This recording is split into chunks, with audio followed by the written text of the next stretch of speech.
द्यावी असं. आणि मग काय म्हणजे अरे पिस्तुल्या, तू निघला गाव बदलायला, तालुका बदलायला, जिल्हा बदलायला, देश बदलायला, राज्य विसरलं का? जाऊ दे. तू निघला देश बदलायला. अरे माकडा, तुझा धोतर म्हणून माझा परकर घातलाय तो पहिल्यांदा. आता असल्यांना काय बोलावं? म्हणजे असली गत आपण पेल्यावरती होती, आपली इज्जत राहत आहे म्हणून व्यसन करू नका.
शेवटी जाता जाता एवढंच सांगते की परमेश्वरात समान असणाऱ्या आपल्या आई वडिलांची सेवा करा.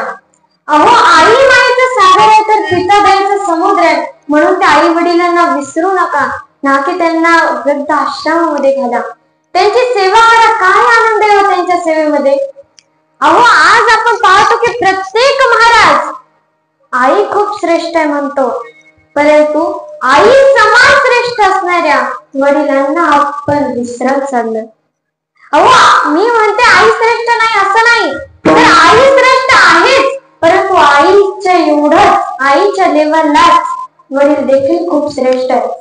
अहो, आजची जी काही नवीन पिढी ती विसरत चालली आहे की आपल्याला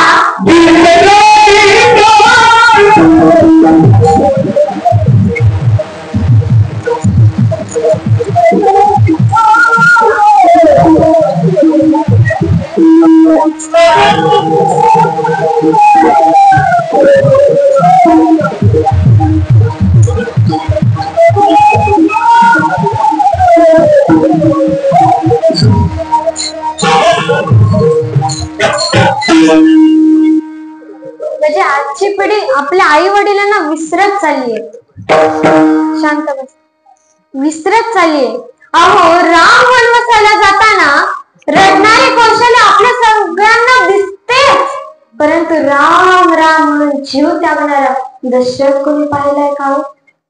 अहो, ज्यावेळेस कैद खाण्यामध्ये श्रीकृष्णाचा जन्म देवकीच्या पोटी होतो, आपल्याला वेदनेने तडफडणारी देवकी दिसतेच, परंतु माझ्या कृष्णाला काही होऊ नये म्हणून बाहेर मुसळधार पाऊस सुरू आहे, विजेंचा कडकडाट आहे, मुसळधार वारं देखील आलंय, आणि या वातावरणामध्ये माझ्या कृष्णाला काही होऊ नये म्हणून नाकातोंडापर्यंत पाणी आलेलं असताना आपल्या जीवाची पर्वा न करता कृष्णाला अगदी सही सलामत गोकुळात पोहोचवणारा कोणी वासुदेव बघितलाय का?